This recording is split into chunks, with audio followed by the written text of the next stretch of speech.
ಕಟ ಕುಡಿಯುವಾಗ ಹೇಳುವಂತ ಮಾತನ್ನು ದರ ಬೇಸಿ ದಟ್ಟ ಕಾಡು ಆ ಕಾಡು ಆ ಪ್ರಕೃತಿ ಅದು ರಿಷಭಣ್ಣನ್ ಬಹಳ ಪ್ರಿಯ ಆ ಜಾಗ. ಅಣ್ಣ ಮಲಗಿದ್ದು 1:30 ರಾತ್ರಿ ಆಗಿದೆ. 1:30 ರಾತ್ರಿ ಆಗಿದೆ. ಇವರು ಬೆಳಿಗ್ಗೆ ಎದ್ದು ಸ್ವಲ್ಪ ತಡ ಆಗೋಯ್ತು. ಆದ್ರೂ ಲೇಟ್ ಆಗುತ್ತೆ ಅಂದ್ಬಿಟ್ಟು ಹೋದ್ರೆ 4 ಗಂಟೆ ಎದ್ದು ಮನುಷ್ಯ ಒಬ್ರೆ, ಯಾರು ಇಲ್ಲ, ಹನುಮಾನ್ ಚಾಲೀಸ್ ಹಾಕೊಂಡು ವರ್ಕೌಟ್ ಮಾಡ್ತಾ ಕೂತಿದ್ದಾರೆ ಜಿಮ್ಮಲ್ಲಿ. ಇಷ್ಟೆಲ್ಲ ಕೆಲಸಗಳ ಮಧ್ಯೆ 2 ಅವರ್ ನಿದ್ದೆ ಮಾಡಿ 2 ಅವರ್ ನಿದ್ರೆ ಮಾಡಿ ಬರೇ ಡೈರೆಕ್ಷನ್ ಅಂದ್ರೆ ಏನ್ ಬೇಕಾದ್ರೆ ಟೈನ್ ಆದ್ರೂ ಪರವಾಗಿಲ್ಲ, ಏನ್ ಬೇಕಾದ್ರೆ ಪರವಾಗಿಲ್ಲ ಅನ್ಬೋದು.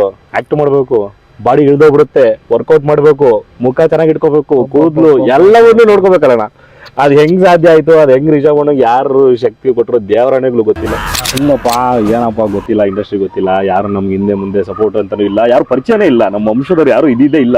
ರಿಲೀಸ್ ಲೆಕ್ಕ ತಗೊಂಡ್ರೆ ಫಸ್ಟ್ ಸಿನಿಮಾ ಅನ್ನೋದು ಕಿರಿಪಟ್ಟಿ. ವೆಜ್ ತುಂಬಾ ಇಷ್ಟನಾ ಇಲ್ಲ ನಾನ್ ವೆಜ್ ತುಂಬಾ ಇಷ್ಟನಾ? ಬಾಡೆ ನಮ್ ಗಾಡಿ ತರಲಂಗೆ ಪಕ್ಕ ನಾನ್ ವೆಜ್. ಕಮರ್ಷಿಯಲ್ ಸಿನಿಮಾಗಳಲ್ಲಿ ಆಧ್ಯಾತ್ಮಿಕವಾಗಿರೋ ಚಿತ್ರಗಳು ಇಷ್ಟನಾ? ಪ್ರಶ್ನೆ ಚೆನ್ನಾಗಿದೆ. ಉತ್ತರ ಏನಂತಾರೆ, ಸಿನಿಮಾ ಅಂದ್ರೆ ಇಷ್ಟ. ಅಲ್ಲಿಂದ ಕಾಂತಾರಕ್ಕೆ ಬರ್ತೀರಿ. ಕಾಂತಾರ ಎಷ್ಟನೇ ಸಿನಿಮಾ ನೀವು ಆಕ್ಟ್ ಮಾಡಿರೋದು? ಯಾರು ಜನತೆ ಗೊತ್ತೇ ಇಲ್ಲ ಅನ್ಸುತ್ತಣ್ಣ. ಈ ಕಾಂತಾರ ನನ್ನ 25ನೇ ಸಿನಿಮಾ. 25ನೇ ಸಿನಿಮಾ? 25ನೇ ಸಿನಿಮಾ. ಓಹೋ. ಕಿರಿಕ್ ಪಾಟಿ ಆದ ನಂತರ ಸುಮಾರು ಸಿನಿಮಾಗಳನ್ನ ಮಾಡ್ಬಿಟ್ಟೆ. ಅವನೇ ಶಿವನಾರಾಯಣ ಮಾಡಿದೆ ರಕ್ಷಿತಣ್ಣ ಜೊತೆಗೆ. ಸುಬ್ಬಿ ಮೇಲೆ ಬ್ರಹ್ಮಾಸ್ತ್ರ, ಶಿವಣ್ಣನ್ ವೇದ ಮಾಡಿದೆ ಅಂತ ಕ್ಯಾರೆಕ್ಟರ್. ಆಮೇಲೆ ರಾಮಾರ್ಜುನ, ತೂತುಮಡಿಕೆ ಒಂದು ಮೇಜರ್ ತೂತುಮಡಿಕೆ ಒಳ್ಳೆ ಸಿನಿಮಾ ಡೈರೆಕ್ಟ್ ಮಾಡಿ ಸುಮಾರು ಆ ಸಿನಿಮಾ ಮಾಡಿದೆ. ರೀಸೆಂಟ್ ಬಗೀರಾ ಮಾಡಿದೆ. ನೀವು ಅದರಲ್ಲೂ ಚೆನ್ನಾಗಿ ರೆಕಗ್ನೈಸ್ ಆಗಿದ್ದೀರಾ. ತಂದೆ ತಾಯಿಗೂ ಹೇಳಿದವರು ಇದಾರೆ, ಏನಕ್ಕೆ ಅವನು ಆ ರಂಗಕ್ಕೆಲ್ಲ ಹೋದ, ಬೇಡ ಸುಮ್ಮನೆ ಅದೆಲ್ಲ ಶಾಶ್ವತ ಅಲ್ಲ ಅದು ಇದು ಅಂತ ಅಂದವ್ರೆ. ಇವತ್ತು ಸೂಪರ್ ಆಗಿ ಮಾಡಿದೆ ಕಣೋ, ಶಬಾಷ್ ಅಂತ ಹೇಳ್ಬಿಟ್ಟು ಹೋಗಿದ್ದು ನಾನು ನೋಡಿದೀನಿ.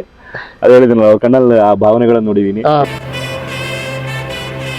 ಹಾಯ್, ಎಲ್ರಿಗೂ ನಮಸ್ಕಾರ. ಪ್ರತಿಯ ಸಂದರ್ಶನದ ಮಾದೇವ ಕಥೆಯ ಕಾರ್ಯಕ್ರಮಕ್ಕೆ ತಮಗೆಲ್ರಿಗೂ ಪ್ರೀತಿಯ ಸ್ವಾಗತ. ಸ್ನೇಹಿತರೆ, ಇವರು ತೆರೆಯ ಹಿಂದೆ 500ಕ್ಕೂ ಹೆಚ್ಚು ಸಿನಿಮಾಗಳಿಗೆ ಕಂಠದಾನ ಮಾಡಿದ್ದಾರೆ. ಹಾಗೆಯೇ 25 ಸಿನಿಮಾಗಳಲ್ಲಿ ಆಕ್ಟ್ ಮಾಡಿದ್ದಾರೆ. ದೊಡ್ಡ ದೊಡ್ಡ ಸಿನಿಮಾಗಳಲ್ಲಿ ಆಕ್ಟ್ ಮಾಡಿದ್ದಾರೆ. ಯಾವ್ಯಾವ ಸಿನಿಮಾದಲ್ಲಿ ಆಕ್ಟ್ ಮಾಡಿದ್ದಾರೆ. ಮತ್ತು ತಮಿಳಿನ ಹೆಸರಾಂತ ದೊಡ್ಡ ಲೆಜೆಂಡ್ ಆಗಿರುವಂತಹ ವಿಜಯ್ ಸೇತುಪತಿಯವರಿಗೆ ಇವರು ಕನ್ನಡಕ್ಕೆ ಡಬ್ ಮಾಡಿದಾಗ ಕಂಠದಾನ ಮಾಡ್ತಾರೆ. ಅವರ ಜರ್ನಿ ಮಾತಾಡಿಸ್ತಾ ಹೋಗೋಣ. ಅವ್ರು ಯಾರು, ಏನು ಎತ್ತ ಅಂತ, ಅವ್ರ ಜರ್ನಿ ಯಾವ ರೀತಿ ಇತ್ತು ಅಂತ. ಅವರು ಬೇರೆ ಯಾರು ಅಲ್ಲ, ರಾಘವೇಂದ್ರ ಅಂತ. ಅಣ್ಣಯ್ಯ ನಮಸ್ಕಾರ. ನಾನೇ ರಾಘವೇಂದ್ರ. ಹೆಂಗಿದ್ರಿ ಅಣ್ಣ? ತುಂಬಾ ಚೆನ್ನಾಗಿದ್ದೀರಿ. ಈ ಗೆಟಪ್ ನೋಡ್ಕೊಳ್ಳಿ. ನಾನು ಯಾಕೆ ಇಂಟ್ರೊಡಕ್ಷನ್ ಅಲ್ಲಿ ಹೇಳಲಿಲ್ಲ ಅಂದ್ರೆ, ಅವ್ರ ಗೆಟಪ್ ನೋಡ್ತಿದ್ದಾಗಲೇ ನೀವೇ ಕಂಡುಹಿಡಿಬೇಕು ಕಾಂತಾರದಲ್ಲಿ ಇವ್ರು ಏನ್ ಮಾಡಿದ್ದಾರೆ ಅಂತ.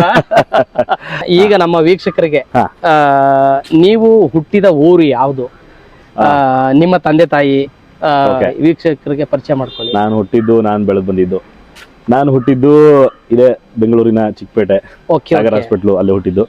ಸೊ ತಾಯಿ ಮೂಲತಃ ಇಲ್ಲಿ ಅವರೇ, ಚಿಕ್ಕಪೇಟೆ ಅವರೇ. ತಂದೆ ದೇವನಹಳ್ಳಿ. ಹುಟ್ಟಿ ಸ್ವಲ್ಪ ದಿನ ದೇವನಹಳ್ಳಿಯಲ್ಲಿದ್ದೆ. ಅದಾದ ನಂತರ ಬೆಂಗಳೂರಿಗೆ ಬಂದ್ವಿ. ನನ್ನ ಸ್ಕೂಲು, ಕಾಲೇಜು, ವಿದ್ಯಾಭ್ಯಾಸ, ಕೆಲಸ ಎಲ್ಲವೂ ಬೆಂಗಳೂರೇ. ಸುಂಕದಕಟ್ಟೆಯಲ್ಲೇ ಇದ್ವಿ ಒಂದು 16 ವರ್ಷ. ಈಗ ಸದ್ಯಕ್ಕೆ ಇಲ್ಲಿದ್ದೀವಿ, ನಾಗರಬಾವಿಯಲ್ಲಿ ಇದೀವಿ. ನಾಗರಬಾವಿಯಲ್ಲಿ ಇದ್ರಿ ಅಣ್ಣ. ನೀವು ಇಂಡಸ್ಟ್ರಿಗೂ ಬರೋಕ್ ಮುಂಚೆ ಏನ್ ಮಾಡ್ಕೊಂಡಿದ್ರಿ ನೀವು? ಕೆಲವರು ನಗು ಬರುತ್ತೆ ನಿಮ್ಗೆ. ಅಂದ್ರೆ ನಾನು ಓದಿದ್ದು ಅಣ್ಣ ಡಿಪ್ಲೊಮಾ, SLC ಆದ್ಮೇಲೆ ಡಿಪ್ಲೊಮಾ ಇನ್ ಪ್ರಿಂಟಿಂಗ್ ಟೆಕ್ನಾಲಜಿ ಅಂತ ಓದಿದ್ ನನ್ನ ಸಬ್ಜೆಕ್ಟ್. ನಾನ್ ಮಾಡ್ಬೇಕಿದ್ದ ಕೆಲ್ಸನೇ ಏನೋ ಯಾವ್ದೋ ಪ್ರೆಸ್ ಅಲ್ಲಿ ಕೆಲಸ ಮಾಡ್ಬೇಕಿತ್ತು ನಾನು. ಅದಾದ ನಂತರ ಅಲ್ಲಿ ಪ್ರೆಸ್ ಅಲ್ಲಿ ಕೆಲಸ ಆಗ್ಲಿಲ್ಲ. ಒಂದು ಗೌರ್ಮೆಂಟ್ ಕೆಲ್ಸಕ್ಕೆ ಏನೋ ಅಪ್ಲೈ ಮಾಡಿದೆ, ಅದು ಆಗ್ಲಿಲ್ಲ. ಸರಿ ಆಯ್ತು ಅಂತ ಒಂದು ಪ್ರೈವೇಟ್ ಕಂಪನಿ MPS ಅಂತ, ಮ್ಯಾಕ್ಮಿಲನ್ ಪಬ್ಲಿಷಿಂಗ್ ಸೊಲ್ಯೂಷನ್ಸ್ ಅಂತ ಕಂಪನಿ ರಿಚ್ಮಂಡ್ ಸರ್ಕಲ್ ಅಲ್ಲಿ ಇದೆ. ಅಲ್ಲಿ ಪ್ರೀ ಎಡಿಟರ್ ಆಗಿ MNC ಕಂಪ್ನಿ ಕೆಲ್ಸಕ್ಕೆ ಸೇರ್ಕೊಂಡೆ. ಅಲ್ಲೊಂದು 3 ವರ್ಷ ಕೆಲಸ ಮಾಡಿದೆ. ನನ್ಗೆ ಇನ್ನೂ 18 ವಯಸ್ಸಾಗ ನಾನು ಕೆಲ್ಸಕ್ಕೆ ಸೇರಿದಾಗ. ಅಲ್ಲೊಂದು 3 ವರ್ಷ ಕೆಲಸ ಮಾಡಿದೆ. ಅದಾದ ನಂತರ ಥಿಯೇಟರ್ ಶುರು ಮಾಡಿದೆ, ಸಿನಿಮಾ.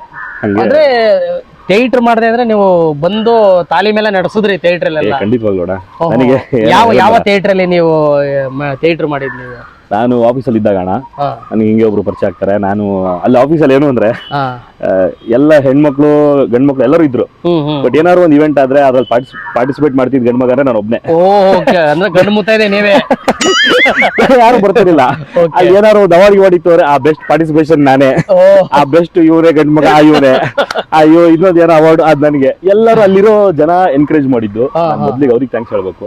ಇಲ್ಲ ರಾಘು ನಿನ್ನಲ್ಲಿ ಏನೋ ಒಂದು ಟ್ಯಾಲೆಂಟ್ ಇದೆ, ನೀನ್ ಏನೋ ಮಾಡ್ತಿದ್ಯಾ, ಇನ್ನು ಚಿಕ್ಕ ವಯಸ್ಸಿನಿಂದು, ಇನ್ನು 20-21 ಹರಿಯ, ಏನಾದ್ರೂ ಮಾಡು, ಹೊರಗೆ ಹೋಗು, ಎಕ್ಸ್ಪ್ಲೋರ್ ಮಾಡು, ಅದು ಇದು ಅಂತ. ನನಗೂ ಭಯಂಕರ ಆಸೆ ಇತ್ತು, ಏನಾದ್ರು ಮಾಡೋಣ, ಏನಾದ್ರು ಎಕ್ಸ್ಪ್ಲೋರ್ ಮಾಡೋಣ ಅಂತ. ಸೊ ಆಗ ಈ ಪ್ರೊಫೆಷನ್ ಅನ್ನ ಆಯ್ಕೆ ಮಾಡ್ಕೊಂಡೆ. ಹೆಂಗಪ್ಪ ಏನಪ್ಪ ಗೊತ್ತಿಲ್ಲ, ಇಂಡಸ್ಟ್ರಿ ಗೊತ್ತಿಲ್ಲ, ಯಾರು ನಮ್ಗೆ ಹಿಂದೆ ಮುಂದೆ ಸಪೋರ್ಟ್ ಅಂತಾನೂ ಇಲ್ಲ, ಯಾರು ಪರಿಚಯನೇ ಇಲ್ಲ, ನಮ್ಮ ವಂಶದವ್ರು ಯಾರು ಇದ್ದಿದ್ದೇ ಇಲ್ಲ ಅಲ್ಲಿ. ಅಣ್ಣ ಎಷ್ಟನೇ ಇಸ್ವಿಗೆ ನೀವು ಬಂದು? 10 ವರ್ಷದ ಹಿಂದೆ ಅಣ್ಣ. 10 ವರ್ಷದ ಹಿಂದೆ ಪದಾರ್ಪಣೆ ಮಾಡಿ. ಪದಾರ್ಪಣೆ 2014 ನೀವು ನಾನು ಥಿಯೇಟ್ರು 2014ರಿಂದ ಕಂಪ್ಲೀಟ್ ಥಿಯೇಟ್ರು. ಅಂದ್ರೆ ನೀವು ಮುಖಕ್ಕೆ ಬಣ್ಣ ಹಚ್ಚಿದಂತ ಮೊದಲನೇ ಸಿನಿಮಾ ಯಾವುದು? ಸಿನಿಮಾ ಅಣ್ಣ ಬಣ್ಣ ಹಚ್ಚಿದ ಮೊದಲನೇ ಸಿನಿಮಾ ರಘುವೀರ ಅಂತ. ಬಟ್ ರಿಲೀಸ್ ಆಗಿದ್ ಮೊದಲನೇ ಸಿನಿಮಾ ಕಿರಿಕ್ ಪಾರ್ಟಿ. ರಘುವೀರ ನಾನು ಆಕ್ಟ್ ಮಾಡಿ ಸುಮಾರು 2-3 ವರ್ಷಗಳು ಆಗೋಗಿತ್ತು. ಅದು ನಾನು ರಿಲೀಸ್ ಮಾಡೋದು ಅನ್ಕೊಂಡಿದ್ದೆ, ಕೊನೆಗೆ ರಿಲೀಸ್ ಮಾಡಿದ್ರು. ಆಗ್ಲೇ ಕಿರಿಕ್ ಪಾರ್ಟಿ ರಿಲೀಸ್ ಆಗಿ ಸಕ್ಸಸ್ ಎಲ್ಲ ಮಾಡ್ಬಿಟ್ಟಿದ್ವಿ ನಾವು. ಸೊ ರಿಲೀಸ್ ಲೆಕ್ಕ ತಗೊಂಡ್ರೆ ಫಸ್ಟ್ ಸಿನಿಮಾ ಅನ್ನೋದು ಕಿರಿಕ್ ಪಾರ್ಟಿ. ಕಾಂತಾರದಲ್ಲಿ ಗೆಂಡ ಎಂಬತ್ಕಂತ ಒಂದು ಕ್ಯಾರೆಕ್ಟರ್ ಅನ್ನ ನೀವು ಆಕ್ಟ್ ಮಾಡ್ತೀರಾ. ಹೌದು. ಕಿರಿಕ್ ಪಾರ್ಟಿಯಿಂದ ಕಾಂತಾರದವರೆಗೂ ಗೆಂಡನ ಕ್ಯಾರೆಕ್ಟರ್ ವರೆಗೂ ಹೆಂಗ್ ತಲುಪುದ್ರಿ? ನಿಮ್ ಜರ್ನಿ ಯಾವ ತರ ಇತ್ತು? ಜರ್ನಿ ಹೇಳ್ದಂಗೆ ಅಣ್ಣ, 10 ವರ್ಷದ ಜರ್ನಿ ಸತತವಾಗಿ. ಬೇರೆ ಏನ್ ಕೆಲಸ ಗೊತ್ತಿಲ್ಲ ನಮ್ಗೆ, ಬೇರೆ ಕೆಲಸ ಗೊತ್ತಿಲ್ಲ, ಬೇರೆ ಮಾಡ್ಬೋದಿತ್ತು. ಗೊತ್ತಿರೋದೊಂದು ಆಕ್ಟ್ ಮಾಡೋದು ಗೊತ್ತಿತ್ತು. ಇನ್ನೊಂದು ಏನಪ್ಪಾ ಅಂದ್ರೆ ಡಬ್ಬಿಂಗ್ ಅಲ್ಲೂ ಜೀವನ ಕಲ್ಪಿಸ್ಕೋಬಹುದು ಅಂತ ಗೊತ್ತಾಗಿದೆ ನನಗೆ ಈ ಇಂಡಸ್ಟ್ರಿಗೆ ಬಂದ್ಮೇಲೆ. ಕಿರಿಕ್ ಪಾರ್ಟಿ ಆಡಿಷನ್ಗೆ ಹೋಗಿ ಆಗಿದ್ದು ಅಲ್ಲೇ ನನ್ನ ಮೊದಲ ಭೇಟಿ ರಿಷಬಣ್ಣ, ರಕ್ಷಿತಣ್ಣ ಟೀಮ್ ಒಟ್ಟಿಗೆ. ರಿಷಬ್ ಸರ್ ಜೊತೆ ನೀವು ಸ್ಟಾರ್ಟಿಂಗ್ ಅಲ್ಲಿ ಕನೆಕ್ಟಿವಿಟಿ ಆಗ್ತೀರಾ? ಫಸ್ಟ್ ಭೇಟಿ ಆಗಿದ್ದೆ, ನಾನು ಪರಿಚಯ ಆಗಿದ್ದೆ ಅಲ್ಲಿ. ನಾವು ಆಡಿಷನ್ ಇಂದ ಒಂದು 5-6 ಜನ ಸೆಲೆಕ್ಟ್ ಆಗಿದ್ವಿ, ಅದ್ರಲ್ಲಿ ನಾನು ಒಬ್ಬ. ಅದ್ರಲ್ಲಿ ಏನಂತಾರ ಹೂವಯ್ಯ ಅನ್ನೋ ಒಂದು ಸೀರಿಯಲ್ ಕ್ಯಾರೆಕ್ಟರ್, ಅದ್ರ ಜೊತೆಗೆ ನಾವು ಕ್ಯಾರಿ ಆಗ್ತೀವಿ ಸಿನಿಮಾದಲ್ಲಿ. ಒಂದು ಒಳ್ಳೆ ಎಕ್ಸ್ಪೀರಿಯನ್ಸ್. ಫಸ್ಟ್ ಟೈಮ್ ಒಂದು ಅದ್ಭುತವಾದ ಟೀಮ್ ಜೊತೆ ಕೆಲಸ ಮಾಡಿದ್ದು, ಅದು ಒಂದು ಬ್ಲಾಕ್ ಬಸ್ಟರ್ ಸಿನಿಮಾ. ಇವತ್ತು ಇತಿಹಾಸ ತೆಗೆದು ನೋಡ್ರೆ ಎಷ್ಟೋ ಜನ ಮಾತಾಡ್ತೀವಿ ಇವತ್ತು, ಸಾರ್ ಕಿರಿಕ್ ಪಾರ್ಟಿ ಸಕಲಾಗಿ ಮಾಡಿದೀರಾ ಅಂತ. ಕಾಂತಾರದಲ್ಲಿ ನೀವು ಗೆಂಡ ಕ್ಯಾರೆಕ್ಟರ್ ಅನ್ನ ಮಾಡ್ತೀರಾ. ಯಾವ ತರ ಆ ಕ್ಯಾರೆಕ್ಟರ್ ನಿಮ್ಗೆ ಮೊದಲೇ ಸೃಷ್ಟಿ ಆಗಿತ್ತಾ, ಇಲ್ಲ ರಿಷಬಣ್ಣ ನಿಮ್ಮನ್ನ ಕರೆದೇನಾರ ಪರ್ಸನಲ್ ಮಾತಾಡಿ? ಆ ತರದ್ ಯಾವ್ದು ಇಲ್ಲಿ ನಡೆಯಲ್ಲ ಅಣ್ಣ. ಆಕ್ಚುಲಿ ಹೇಳ್ಬೇಕು ಅಂದ್ರೆ ರಕ್ಷಿತನ ಆಗ್ಲಿ, ರಿಷಬಣ್ಣನ ಹತ್ರ ಆಗ್ಲಿ, ಯಾರು ಗೊತ್ತಿರೋನು ಅಥವಾ ಇವನು ಮುಂಚೆಯಿಂದ ಪರಿಚಯ, ಇವನಿಗೊಂದು ಪಾತ್ರ, ಆ ತರದ್ದೇನು ನಾನ್ ತಿಳಿದ ಮಟ್ಟಿಗೆ ಗೊತ್ತಿಲ್ಲ. ಇದು ಆಡಿಷನ್ ನಡೀತಿತ್ತು, ಏನು ಕಿರಿಕ್ ಇದು ಕಾಂತಾರ ಆಡಿಷನ್ ನಡೀತಾ ಇದೆ ಅಂತ ಗೊತ್ತಾಯ್ತು ಕಂಠೀರವದಲ್ಲಿ. ನಾನೇ ಖುದ್ದಾಗಿ ಹೋದೆ ಆಡಿಷನ್ಗೆ. ಪರಿಚಯ ಇದ್ರು ಕೂಡ, ಸಿನಿಮಾ ಮಾಡಿದ್ರು ಕೂಡ. ಸರಿ ಹೋದೆ, ಅಲ್ಲಿಂದ ಒಂದ್ ರೌಂಡ್ ಆಡಿಷನ್ ಆಯ್ತು. ಅಲ್ಲಿಂದ ಸೆಕೆಂಡ್ ರೌಂಡ್ ಕುಂದಾಪುರಕ್ಕೆ ಬರ್ಬೇಕು ಅಂದ್ರು. ಸೆಕೆಂಡ್ ರೌಂಡ್ ಕುಂದಾಪುರಕ್ಕೆ ಹೋದೆ. ಅಲ್ಲಿ ರಿಷಬಣ್ಣ ಸರ್ಕಲ್ ಇದ್ವಿ, ಏನು ಒಂದ್ 25 ಜನ ಇದ್ವಿ. ಅಣ್ಣ ಬಂದ್ರು, ಬಾಬು ನೀವನ್ ಮಗ ಇಲ್ಲಿ ಅಂದ್ರು. ಆಡಿಷನ್ ಬಂದೆ ಅಂದೆ. ನನ್ನನ್ನು ಎಕ್ಸಾಂಪಲ್ ಇಟ್ಕೊಂಡು ಹೇಳೋದ್ರಲ್ಲಿ ನನ್ನ 10 ವರ್ಷದ ಗೆಳೆಯ ಸ್ನೇಹಿತ ಗೊತ್ತು, ಆದ್ರೂ ನಿಮ್ಮೊಟ್ಟಿಗೆ ಅವನು ಕಾಮನ್ ಮ್ಯಾನ್ ತರ ಆಡಿಷನ್ ಬಂದಿದ್ದಾನೆ. ಸೊ ನಮ್ಮಲ್ಲಿ ಯಾವ್ದು ಇನ್ಫ್ಲೂಯೆನ್ಸ್ ಗಳು ಅದು ಇದು ಯಾವ್ದು ನಡೆಯಲ್ಲ. ಸೊ ಟ್ಯಾಲೆಂಟ್ ಇದ್ರೆ ಖಂಡಿತವಾಗ್ಲೂ ಬಂದೇ ಬರ್ತದೆ ಅನ್ನೋ ಒಂದು ಮೆಸೇಜ್ ಅನ್ನ ಅಲ್ಲೇ ಕೊಟ್ರು ಅಣ್ಣ. ಸೊ ಆ ಸೆಕೆಂಡ್ ರೌಂಡ್ ಆಯ್ತು, ನಂತರ ವಾಪಸ್ ಬಂದ್ವಿ. 3rd ರೌಂಡ್ ಆಯ್ತು. ಆಮೇಲೆ ಒಂದಷ್ಟು ಜನ ಫಿಲ್ಟರ್ ಆಗ್ತಾ ಇಷ್ಟೇ ಜನ ಆದ್ವಿ. ಆಮೇಲೆ ಖುದ್ದಾಗಿ ವರ್ಕ್ಶಾಪ್ಸ್ ನಡೀತು ನಮ್ಗೆ. 2 ತಿಂಗಳು ವರ್ಕ್ಶಾಪ್, 1 ತಿಂಗಳು ಕಲರಿ, ಫೈಟ್ ರಿಹರ್ಸಲ್ಸ್. ನೀವು ನಂಬಲ್ಲ ಅಣ್ಣ, ಫಸ್ಟ್ ಟೈಮ್ ನಾನು ನೋಡ್ದಂಗೆ ಒಂದು ಸಿನಿಮಾಗೆ ಅಂದ್ರೆ ಈ ಕಾಂತಾರದಲ್ಲಿ ಹೊಂಬಾಳೆ ಸಂಸ್ಥೆಯವ್ರಿಗೆ ಅದೇನ್ ಹೆಂಗ್ ಥ್ಯಾಂಕ್ಸ್ ಹೇಳ್ಬೇಕು ಗೊತ್ತಿಲ್ಲ. ರಿಷಬಣ್ಣ ಆನ್ ಸೆಟ್ ಸೆಟ್ ಹಾಕಿದ್ರು ಜಾಗ, ಆ ಜಾಗಕ್ಕೆ ಕರ್ಕೊಂಡು ಹೋಗಿ ಆರ್ಟಿಸ್ಟ್ ಗಳನ್ನ ಆ ಜಾಗದಲ್ಲಿ ಕೂರಿಸಿ ಕಾಸ್ಟ್ಯೂಮ್ ಹಾಕ್ಸಿ ಅಲ್ಲಿ ವರ್ಕ್ಶಾಪ್ ಅನ್ನ ಮಾಡ್ತಿದ್ವಿ. ಅವನಿಗೆ ನಾಳೆ ಎಲ್ಲೋ ವರ್ಕ್ಶಾಪ್ ಯಾವ್ದೋ ಆಫೀಸಲ್ಲಿ AC ರೂಮ್ ಅಲ್ಲಿ ಮಾಡ್ಬಿಟ್ಟು ಈ ಜಾಗದಲ್ಲಿ ಕೂತ್ಕೊಂಡ್ರೆ ಅವ್ನಿಗೆ ಕಂಫರ್ಟಬಲ್ ಬರಲ್ಲ, ಅವನ ಕ್ಯಾರೆಕ್ಟರ್ ಒಳಗೆ ಇರಕ್ಕಾಗಲ್ಲ ಅಂತ ಹೇಳಿ ಅಷ್ಟು ಡೀಟೇಲಿಂಗ್ ಸಮೇತ ಆ ಜಾಗ ಸೆಟ್ ಹಾಕಿ ಜಾಗಕ್ಕೆ ಕರ್ಕೊಂಡು ಹೋಗಿ ನಮ್ನೆಲ್ಲ ಕೂರಿಸಿ ಸ್ವಲ್ಪ ಹೊತ್ತು ಮಾತಾಡಿಸಿ ತಮಾಷೆ ಮಾಡಿ ನಂತರ ರಿಹರ್ಸಲ್ಗಳು, ವರ್ಕ್ಶಾಪ್ ಗಳನ್ನ ಅಲ್ಲಿ ಮಾಡಿದ್ವಿ. ಈ ತರದ್ ನಾನು ಯಾವ ಸಿನಿಮಾದಲ್ಲೂ ನೋಡಿಲ್ಲ. ಅದೆಲ್ಲ ನಡೆದಿದ್ದು ಯಾವ ಜಾಗದಲ್ಲಿ ಅಣ್ಣ? ಎಲ್ಲ ಆಲ್ಮೋಸ್ಟ್ ನೀವು ನೋಡೋ ಕಾಂತಾರ ಏನ್ ಶೂಟ್ ಆಗಿದೆ ಎಲ್ಲ ಕುಂದಾಪುರದ ಕೊಲ್ಲೂರು ಅಥವಾ ಮುದೂರು ಅಂತ ಒಂದ್ ಜಾಗ ಬರುತ್ತೆ. ಅದು ಕೊಡಚಾದ್ರಿ ಬ್ಯಾಕ್ ಡ್ರಾಪ್, ಒಂದು ಮಧ್ಯ ದಟ್ಟ ಕಾಡು. ಆ ಕಾಡು, ಆ ಪ್ರಕೃತಿ, ಅದು ರಿಷಬಣ್ಣನ್ ಬಹಳ ಪ್ರಿಯ ಆ ಜಾಗ, ಬಹಳ ಪ್ರಿಯವಾದ ಜಾಗ. ನನ್ನೂರು ಅಂತಾರಲ್ಲ ಹಂಗೆ. 1 ತಿಂಗಳು ನಮ್ಗೆ ಕೇರಳದಿಂದ ಕಲರಿ ಟೀಮ್ ಅವ್ರು ಬಂದು 1 ತಿಂಗಳು ನಮ್ಗೆ ಎವ್ರಿ ಡೇ ರೂಟೀನ್ ಹೆಂಗೆ ಅಂದ್ರೆ ನಾವು ಕುಂದಾಪುರಕ್ಕೆ ಹೋಗ್ಬಿಟ್ಟಿದ್ವಿ ಇಲ್ಲಿ ಬಿಟ್ಟು. ಬೆಳಗ್ಗೆ 6:30 ಎದ್ದೇಳೋದು, 7 ಗಂಟೆ ಗಾಡಿ ಬರುತ್ತೆ, ರೆಡಿ ಆಗಿ ಹೋದ್ರೆ ಕಲರಿ ಪ್ರಾಕ್ಟೀಸು 2 ಅವರ್. 2 ಅವರ್ ಅವ್ರು ಕೇರಳದವರು ಅದು ಇದು ಕಲರಿ ಅದು ಇದು ಎಲ್ಲ ಹೇಳ್ಕೊಡೋರು. ಯಾವ ಲೆವೆಲ್ ಚೆಡ್ಡಿ ಎಲ್ಲ ಒದ್ದೆ ಆ ಲೆವೆಲ್ ಬೇವ್ರು ಬರೋದು. ನಮ್ ಬಾಡಿಗಳೆಲ್ಲ ನಾವು ಮೊದ್ಲೇ ಏನು ಅಡ್ಜಸ್ಟ್ ಆಗಿರಲ್ಲ ಬೆಂಗಳೂರು ವಾತಾವರಣದಲ್ಲಿ ಆರಾಮಾಗಿದ್ವಿ.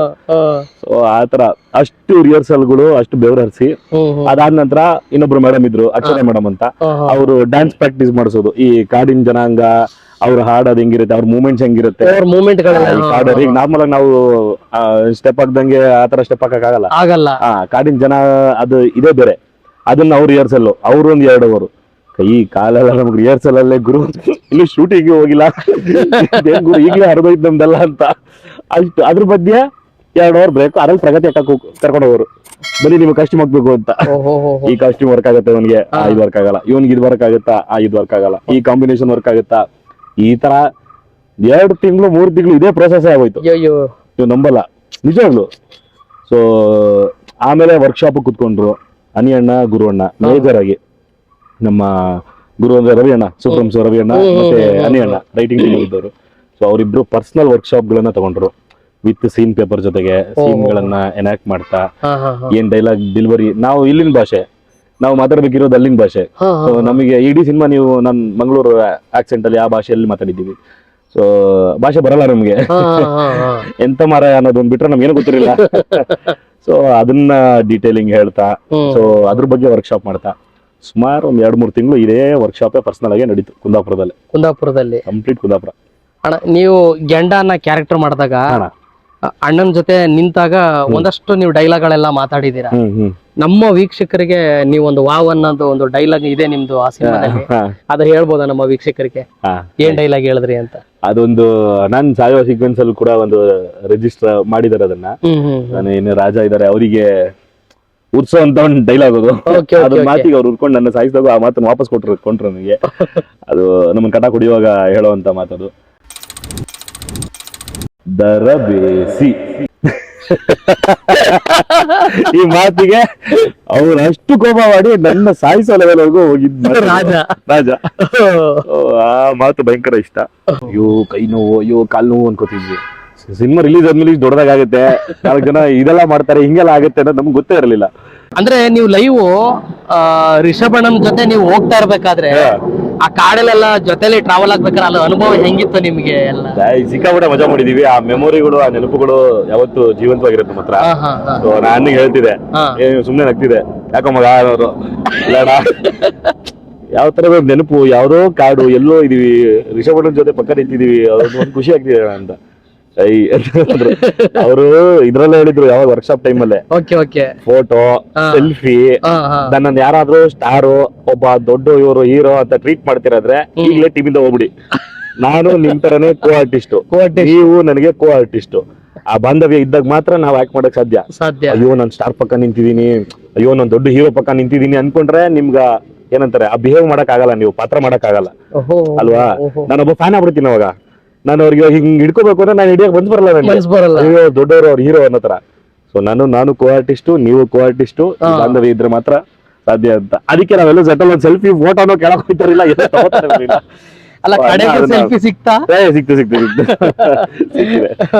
ಸಿಕ್ಬಿಡಿ ಅಣ್ಣನ್ ಪಕ್ಕ. ಇನ್ನೇನು ತಾಲೀಮ್ ನಡೆಸಾದ್ಮೇಲೆ ಸೆಟ್ ರೆಡಿ ಮಾಡ್ಕೋಬೇಕಾದ್ರೆ ಕಲಾವಿದರನ್ನ, ತಂತ್ರಜ್ಞರನ್ನ ಎಲ್ಲರನ್ನು ಆಫ್ ಸ್ಕ್ರೀನ್ ಅಲ್ಲಿ ಯಾವ ತರ ಇರ್ತಾ ಇದ್ರು ರಿಷಭಣ್ಣ ಅವರು?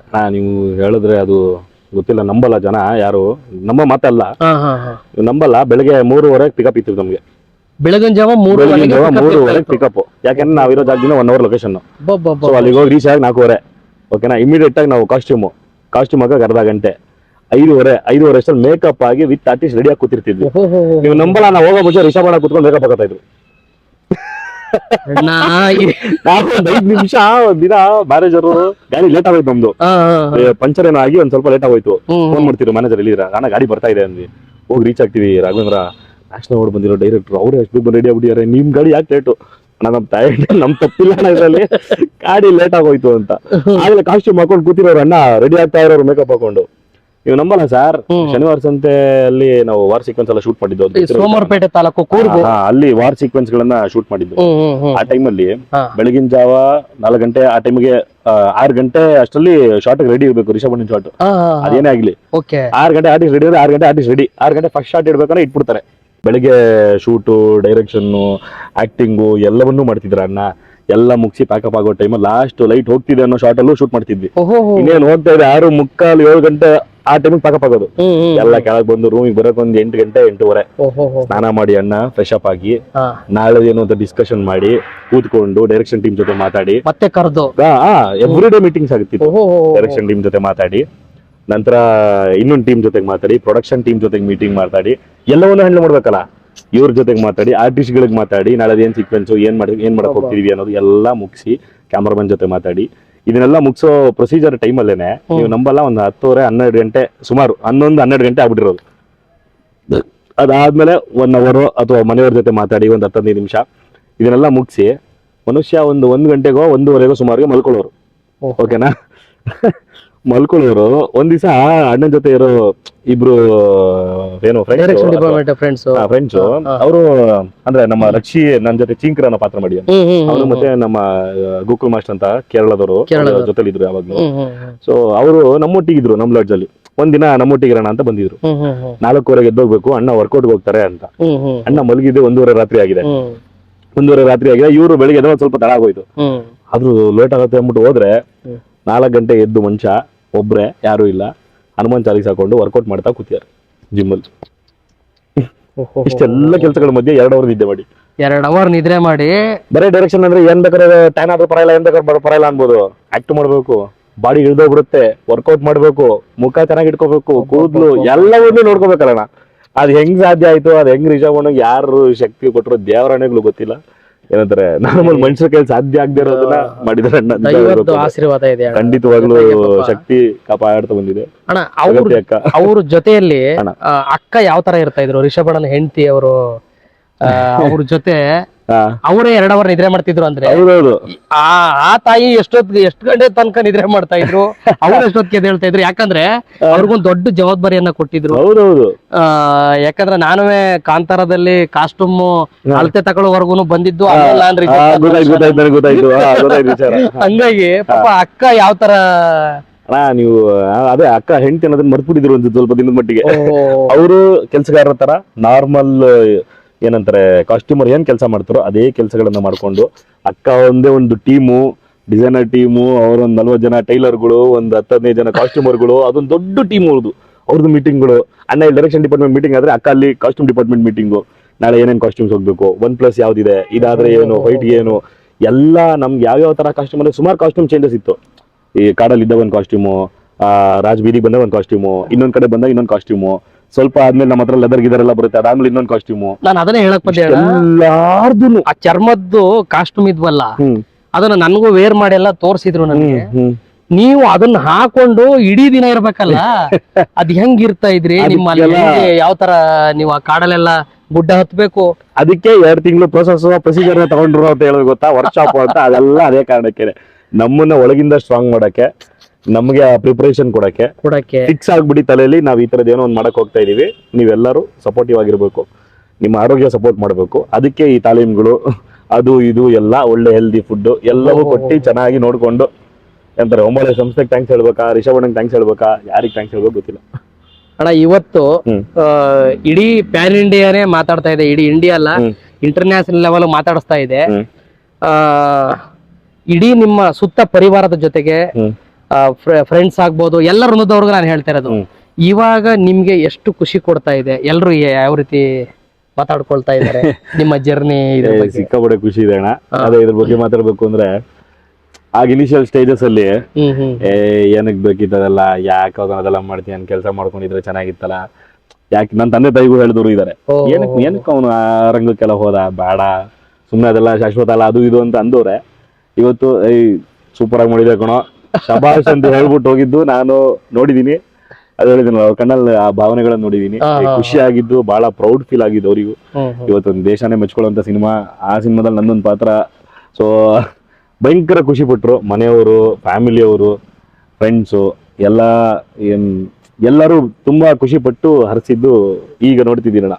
ಕೈ ತುಂಬಾ ನಿಮ್ಗೆ ಕೆಲಸ ಸಿಕ್ಲಿ, ರೆಕಗ್ನೈಸ್ ಇವಾಗ ಸಿಕ್ಕಿದೆ, ಈ ಸಮಯನ ನೀವು ಚೆನ್ನಾಗಿ ಯುಟಿಲೈಸ್ ಮಾಡ್ಕೊಳ್ಳಿ. ಖಂಡಿತ ಅಣ್ಣ.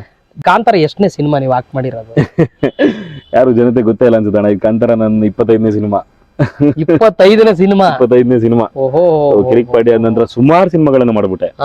ಅವನೇ ಸಿಂಹನಾರಾಯಣ ಮಾಡಿದೆ ರಕ್ಷಿತಣ್ಣ ಜೊತೆಗೆ, ಗುಬ್ಬಿ ಮೇಲೆ ಬ್ರಹ್ಮಾಸ್ತ್ರ, ಶಿವಣ್ಣನ್ ವೇದ ಮಾಡಿದೆ ಒಂದು ಚಿಕ್ಕ ಕ್ಯಾರೆಕ್ಟರ್, ಆಮೇಲೆ ರಾಮಾರ್ಜುನ, ತೂತುಮಡಿಕೆಲ್ಲ ಒಂದು ಮೇಜರ್ ತೂತುಮಡಿಕೆ ಒಳ್ಳೆ ಸಿನಿಮಾ ಡೈರೆಕ್ಟ್ ಮಾಡಿದೆ.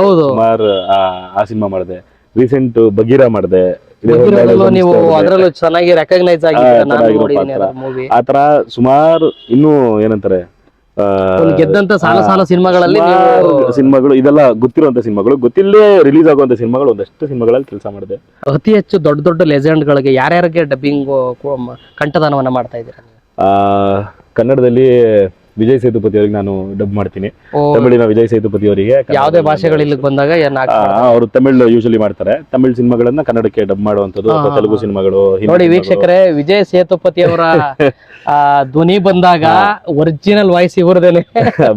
ವಿಕ್ರಮ್ ಮಾಸ್ಟರ್ ಅಥವಾ ಈಗ ರೀಸೆಂಟ್ ರಿಲೀಸ್ ಆಗಿ ಸಿನಿಮಾ ಒಂದ್ ಡೈಲಾಗ್ ಹೇಳ್ಬೋದಾ ವಿಜಯ್ ಸೇತುಪತಿ ಅವರಿಗೆ? ಒಂದ್ ಡೈಲಾಗ್ ನೀವು ಕಂಠದಾನ ಮಾಡೋದ್ರಿಂದ ಅವ್ರಿಗೆ ಒಂದು ಕಂಠದಾನ ಮಾಡಿರೋದು ಒಂದು ಡೈಲಾಗ್ ಹೇಳಿ. ಏನ್ ಮಾಸ್ಟ್ರೆ, ಈಗ ಗೊತ್ತಾಯ್ತಾರ ಯಾರು ಅಂತ? I am waiting. ನನ್ನ ಹತ್ರ ಒಂದು ಪ್ರೀಮಿಯರ್ ಪದ್ಮಿನಿ ಇದೆ, ನನ್ನ ಹತ್ರ ಒಂದು ಜಾವ. ನನಗೆ ಈ ಆಂಟಿಕ್ ಪೀಸ್ಗಳನ್ನ ಭಯಂಕರ ಲವ್. ನಾನು ಈಗಲೂ ಡ್ರೀಮ್ ಕಾರ್ ಯಾರಾದ್ರೂ ಕೇಳಿದ್ರೆ, ಯಾರು ರೋಲ್ಸ್ ರಾಯ್ಸ್ ತಗೋಬೇಕು ಅದು ಇದು ಅಂತಾರೆ. ನಾನೊಂದು ಒಳ್ಳೆ ಕಾಂಟೆಸ್ಟ್ ತಗೋಬೇಕು ಅಂತ ಆಸೆ ನನಗೆ. ಒಂದಷ್ಟು ಕರೆಗಳು ಬಂದು ನಿಮ್ಗೆ ಅವಕಾಶಗಳು ಸಿಗ್ತಾ ಇದೆಯಾ? ಖಂಡಿತವಾಗ್ಲೂ ಫೋನ್ಗಳು ಬಂತು ಅಣ್ಣ. ಯಾರು ಮಾಡದೇ ಇರೋರೆಲ್ಲ ಸುಮಾರು ಜನ ಫೋನ್ ಮಾಡಿದ್ರು, ಫೋನ್ ಮೇಲೆ ಫೋನ್ ಮಾಡ್ತಾನೆ ಇದ್ರು, ವಿಶ್ ಮಾಡ್ತಿದ್ರು. ಅದರಲ್ಲಿ ಒಂದಷ್ಟು ಜನ ಡೈರೆಕ್ಟರ್ಗಳು ಒಂದಷ್ಟು ಮಾತಾಡಿದ ಕಥೆಗಳನ್ನ ಮಾಡೋಣ ಸರ್, ಈಗ ಮಾಡೋಣ ಅಂತ ಮತ್ತೆ 2 ಸಿನಿಮಾ ಕಮಿಟ್ ಆಗಿದ್ದೀನಿ. ಸ್ವಂತ ಮನೇಲಿ ಇದೀರಾ ಬಾಡಿಗೆ ಮನೇಲಿ? ಪ್ರಶ್ನೆ ಚೆನ್ನಾಗಿದೆ. ಇಲ್ಲ ಅಣ್ಣ, ಇವತ್ತು ಬಾಡಿಗೆ ಮನೇಲಿ ಇರೋದು. ಸ್ವಂತ ಮನೆ ಸದ್ಯಕ್ಕೆ ಇನ್ನೂ ಮಾಡ್ಕೊಂಡಿಲ್ಲ. ಅಮ್ಮಂಗೆ ಅದು ಏನಂತಾರೆ, ನಂಬಿಕೆ ಬಿಟ್ಟಿಲ್ಲ. ಅಮ್ಮಂಗೆ ಅದು ಅಮ್ಮ ಒಂದು ದೊಡ್ಡ ಮ್ಯಾನ್ಷನ್ ಕಟ್ತೀನಿ ನೋಡ್ತೀರಿ ನಿನ್ಗೆ ಅಂತ. ಬಟ್ ಇವತ್ತು ಬಾಡಿಗೆ ಮನೇಲೆ ಇದೀವಿ. ರಾಘು ಅವರು ಮ್ಯಾರಿಡ್ ಬ್ಯಾಚುಲರ್. ಮದುವೆ ಆಗೋ ಯೋಜನೆಗಳೆಲ್ಲ ಇದೆ. ಇನ್ನಾಗ್ಲಿಲ್ಲ ಅಂದ್ರೆ ಹೊಡೆದು ಮಾಡಿಸ್ತಾರೆ. ಸೊ ಆಗ್ಬಿಡ್ತೀನಿ, ಇನ್ನೊಂದು ಮುಂದಿನ ವರ್ಷಕ್ಕೆ ಆಗುತ್ತೆ. ರಾಘು ಅವ್ರಿಗೆ ವೆಜ್ಜು ತುಂಬಾ ಇಷ್ಟನಾ ಇಲ್ಲ ನಾನ್ ವೆಜ್ ತುಂಬಾ ಇಷ್ಟನಾ? ಬಾಡೆ ನಮ್ ಗಾಡಿ ಹೋಗ್ತಾರಲ್ಲ ಹಂಗೆ. ಪಕ್ಕಾ ನಾನ್ ವೆಜ್, ಒಳ್ಳೆ ಮಟನ್ ಚಿಕನ್, ಅದ್ಭುತ. ನಾನ್ ವೆಜ್ ಅಂದ್ರೆ ಇಷ್ಟ, ಪ್ರಾಣ. ಓಕೆ. ರಾಘವೇಂದ್ರ ಅವ್ರಿಗೆ ತುಂಬಾ ಹಿಸ್ಟಾರಿಕಲ್ ತುಂಬಾ ಇಷ್ಟನಾ ಇಲ್ಲ ಕಮರ್ಷಿಯಲ್ ಸಿನಿಮಾಗಳಲ್ಲಿ ಆಧ್ಯಾತ್ಮಿಕವಾಗಿರೋ ಚಿತ್ರಗಳು ಇಷ್ಟನಾ? ಪ್ರಶ್ನೆ ಚೆನ್ನಾಗಿದೆ. ಉತ್ತರ ಏನಂತಾರೆ, ಸಿನಿಮಾ ಅಂದ್ರೇನೆ ಇಷ್ಟ. ಅದೇನಾದ್ರೂ ಆಗಿರಲಿ, ಸಿನಿಮಾ ಅಂದ್ರೇನೆ ಇಷ್ಟ. ಒಂದು ಶಾರ್ಟ್ ಫಿಲಮ್ ಅಂದ್ರೂ ಇಷ್ಟ. ಅದಕ್ಕಿರೋ ಎಫರ್ಟ್ಸ್ ಗೊತ್ತು ನನಗೆ ಏನು ಅಂತ. ಸೊ ಅದ್ರ ಹಿಂದೆ ಗೊತ್ತಿರೋದ್ರಿಂದ ಅವ್ರು ಎಂತ ಏನಂತಾರೆ, ಯಾರು ಡಬ್ಬಾ ಪಿಕ್ಚರ್ ಮಾಡಬೇಕು ಅಂತ ಮಾಡಿರೋಂಥ ವ್ಯಕ್ತಿಗೆ ಅದು ಅದ್ಭುತವಾಗಿ ಇರುತ್ತೆ ಸಿನಿಮಾ. ಸೊ ಏನಂತಾರೆ, ಸಿನಿಮಾ ಅನ್ನೋದೇ ಇಷ್ಟ ಅಣ್ಣ. ನೀವು ಅದು ಕಮರ್ಷಿಯಲ್ ಆಗಲಿ, ಆಧ್ಯಾತ್ಮ ಆಗಲಿ, ಮಾಸ್ ಆಗಲಿ, ಲವ್ ಆಗಲಿ, I am cinema lover. Raghavendra ಅವರು ಹಳ್ಳಿ ಹುಡುಗಿನ ಮದುವೆ ಆಗ್ತೀರಾ ಇಲ್ಲ ಸಿಟಿ ಹುಡುಗಿನೇ ಇಷ್ಟನಾ? ಹುಡುಗಿನ ಮದುವೆ ಆಗ್ತೀನಿ. ಅವಳ ಹಳ್ಳಿಯಿಂದನೇ ಸಿಟಿಗೆ ಬಂದಿರೋದು. ಎಲ್ಲರೂ ಲೆಕ್ಕಾಚಾರ ತಗೊಂಡ್ರೆ ಯಾರು ಸಿಟಿಯಲ್ಲೇ ಹುಟ್ಟಿ ಬೆಳೆದವರಂತ ಯಾರಿಲ್ಲ. ಸೊ ಹಳ್ಳಿಯಿಂದ ಸಿಟಿಯಲ್ಲಿರೋ ಹುಡುಗಿ, ನಮ್ಮ ತಂದೆ ತಾಯಿನ ಚೆನ್ನಾಗಿ ನೋಡ್ಕೊಳ್ಳುವಂತ ಹುಡುಗಿ, ನನ್ನನ್ನು ಅರ್ಥ ಮಾಡ್ಕೊಳ್ಳುವಂತ ಹುಡುಗಿ ಮದುವೆ ಆಗ್ತಾರೆ. ಅಣ್ಣ, ಇಷ್ಟೋ ತನಕ ನಿಮ್ಮ ಜರ್ನಿ ತುಂಬಾ ಚೆನ್ನಾಗಿ ಮಾತಾಡಿದ್ರಿ, ಅಚ್ಚುಕಟ್ಟ ಮಾತಾಡಿದ್ರಿ. ನೀವು ಅದ್ಭುತವಾಗಿ ಎಲ್ಲ ಹೊರಗೆ ಕಕ್ಸಿದ್ರೆ ನನ್ನಿಂದ ಸುಮಾರು ವಿಚಾರಗಳನ್ನ. Thank you. ನಿಮ್ಮ ಜರ್ನಿ ದೊಡ್ಡ ಮಟ್ಟಕ್ಕೆ ಸಾಗ್ಲಿ, ದೊಡ್ಡ ಲೆಜೆಂಡ್ ವರ್ಗುನು ನೀವು ತಲುಪಿ ಅಂತ ಹೇಳ್ತಾ ನಮ್ಮ ವೀಕ್ಷಕರಿಗೆ ಮಾದೇವ ಕಥೆಯ ಸಂದರ್ಶನದ ಹೇಳ್ಬೇಕು. ಎಸ್ಪೆಷಲಿ ಮಾದೇವಣ್ಣ, ನಾನ್ ನೋಡಿರುವಂತ ಬ್ಯೂಟಿಫುಲ್ ಜೆನ್ಯೂನ್ ಟ್ಯಾಲೆಂಟ್ ವ್ಯಕ್ತಿ. ಹಾಡ್ತಾರೆ, ಮನರಂಜಿಸ್ತಾರೆ, ಆಕ್ಟ್ ಮಾಡ್ತಾರೆ, ಇನ್ನೊಂದೇನೋ ಮಾಡ್ತಾರೆ, ಒಳ್ಳೆ ಮಾರ್ಗದರ್ಶಕರು, ಎಲ್ಲವನ್ನೂ ಏನಂತಾರೆ ಎಲ್ಲವೂ ಇರುವಂತ ಒಬ್ಬ ವ್ಯಕ್ತಿ. ಮಾದೇವಣ್ಣಂಗೆ ಒಳ್ಳೇದಾಗ್ಬೇಕು. ಚಾನಲ್ ಮುಖಾಂತರ ಅಣ್ಣ, ನೀವು ಎಷ್ಟು ಮಟ್ಟಿಗೆ ಬೆಳೀರಿ ಅಂದರೆ, ಅದೊಂದು ದೊಡ್ಡ ಸಂಸ್ಥೆಯಾಗಿ 100 ಜನಕ್ಕೆ ಅನ್ನ ಕೊಡುವಂಥ ಒಂದು ದೊಡ್ಡ ಸಂಸ್ಥೆಯಾಗಿ ನೀವೊಂದು ಭಾಳ ಎತ್ತರಕ್ಕೆ ಬೆಳೀರಿ ಅಣ್ಣ. ನೀವು ಏನಂತಾರೆ, ಈ ಕಲಾ ಸೇವೆ ನಿಮ್ಮದು ಸದಾ ಸಾಕ್ತಾನೆ ಇರಲಿ. ನೀವು ಅತಿ ಹೆಚ್ಚು ಮನಸ್ಸಿಂದ ಹೇಳ್ತೀನಿ, ಒಳ್ಳೇದಾಗಲಿ ಅಣ್ಣ ನಿಮಗೆ. ಸೊ ಥ್ಯಾಂಕ್ ಯು ನನ್ನನ್ನು ಕರೆದು ಮಾತಾಡಿದ್ದಕ್ಕೆ. ನಾನು ಅದೇ ಹೇಳಕ್ಕಿದ್ದೆ, ಅಣ್ಣಂದೊಂದು ಡೈಲಾಗ್ ಇದೆ ಸಿನಿಮಾದಲ್ಲಿ, ನಮ್ಮನ್ನು ನೋಡೋಕೆ ನೀವು ಹೋಗಿದ್ರಿ, ನಿಮ್ಮನ್ನು ನೋಡೋಕೆ ನಾವು ಬರಬಾರ್ದಾ ಅಂತ. ಸೊ ಹಂಗೆ ಖುಷಿಯಿಂದ ಬಂದೆ. ಭಾಳ ಖುಷಿ ಆಯ್ತಣ್ಣ, ನೀವು ಟ್ರೀಟ್ ಮಾಡಿದ ರೀತಿ, ಇಂಟರ್ವ್ಯೂ ಮಾಡಿದ ರೀತಿ ಎಲ್ಲವೂ ಒಂಥರ ಹೊಸದು, ಚೆನ್ನಾಗಿತ್ತು. ಸೊ ನೈಸ್, ಎಂಜಾಯ್, ಸಾಕಾಯ್ತು. ಸ್ನೇಹಿತರೆ, ಏನಿಲ್ಲ, ನನಗೆ ಕೆಲವರು ಚಾನಲ್ ಮಾಡಿಕೊಂಡು ಅವ್ರದ್ದೇ ಆದ ಒಂದು ಚಾಪನ ಮೂಡಿಸ್ಕೊಂಡು ಟ್ಯಾಲೆಂಟ್ ತೋರಿಸ್ತಾ ಹೋಗ್ತಾ ಇದ್ದಾರೆ. ಬಟ್ ನನಗೇನಂತಂದರೆ, ನನ್ನ ಥರನೇ ನೊಂದಿರೋರು ಎಷ್ಟೋ ಜನ ಇದ್ದಾರೆ. ಬರೀ ಗೆದ್ದಿರೋರನ್ನ ನಾನೇನು ಮಾತಾಡಿಸ್ತಾ ಇಲ್ಲ. ಒಂದಷ್ಟು ಇನ್ನು ಜರ್ನಿ ಮಾಡ್ಕೊಂಡೇ ಹೋಗ್ತಾ ಇರೋರನ್ನೇ ನೆಲೆ ಕಂಡ್ಕೋಬೇಕು ಅಂತ ಹೋಗ್ತಾ ಇರೋರನ್ನು ಕೂಡ ನಾನು ಇಂಟರ್ವ್ಯೂ ಮಾಡ್ತಾ ಹೋಗ್ತಾ ಇದ್ದೀನಿ. ಸೊ ನನ್ನ ಚಾನಲ್ ಇರೋದು ಇಂಟರ್ವ್ಯೂ ಮಾಡ್ತೀವಿ, ಹಾಡು ಹೇಳ್ತೀವಿ, ಸಿನಿಮಾ ರಿವ್ಯೂ ಹಾಕ್ತೀವಿ, ಮತ್ತು ಪ್ರತಿಯೊಂದು ಒಂದು ಸಾಮಾಜಿಕ ಕಳಕಳಿ ಇರುವಂತಹದ್ದೆಲ್ಲ ಒಂದಷ್ಟು ವಿಡಿಯೋ ಮಾಡಿ ಹಾಕ್ತಾ ಇದೀವಿ. ಸೊ ನಾನು ಒಂದೇ ಆಂಗಲಲ್ಲಿ ನನ್ನ ಚಾನಲ್ನ ಇಟ್ಕೊಂಡು ನಾನು ಮಾಡ್ತಿಲ್ಲ. ನನ್ನ ಪ್ರೀತಿಯ ವೀಕ್ಷಕರು ಆಗ ನನ್ನ ಕರ್ನಾಟಕದ ಕಣ್ಮಣಿಗಳು ಜನತೆಗಳು ನನ್ನ ಚಾನಲ್ ಮೇಲೆ ನಿಮ್ಮ ದಯೆ ಇರಲಿ ಅಂತ ನಾನು ಕೇಳ್ಕೊತಾ ಇದ್ದೀನಿ. Please genuine channel, please do subscribe. ಎಲ್ಲರೂ ಸಬ್ಸ್ಕ್ರೈಬ್ ಮಾಡಿ. ಅವರು ನನ್ನನ್ನು ಆಶೀರ್ವಾದ ಮಾಡ್ಕೊಂಡು 10K ವರೆಗೂ ಕರ್ಕೊಂಡ್ ಬಂದ್ಬಿಟ್ಟಿದ್ದಾರೆ. ನಮ್ಮ ಮೇಲೆ ಎಲ್ಲರ ಮೇಲೂ ನಿಮ್ಮ ಆಶೀರ್ವಾದ ಇರಲಿ ಸದಾ. ಥ್ಯಾಂಕ್ ಯು ವೀಕ್ಷಕರೇ. ಇಷ್ಟ ತನಕ ನಮ್ಮ ಮಾದೇವ ಕಥೆಯ ಕಾರ್ಯಕ್ರಮದಲ್ಲಿ ನಮ್ಮ ಕಾಂತಾರದ ಗೆಂಡ ರಾಘವೇಂದ್ರ ಅಣ್ಣ, thank you so much. Thank you ನನ್ನನ್ನು ಕರ್ಸ್ಕೊಂಡಿದ್ದಕ್ಕೆ ಪ್ರೀತಿಯಿಂದ. ಥ್ಯಾಂಕ್ ಯು ಸೋ ಮಚ್ ವೀಕ್ಷಕರೇ. Thank you sir.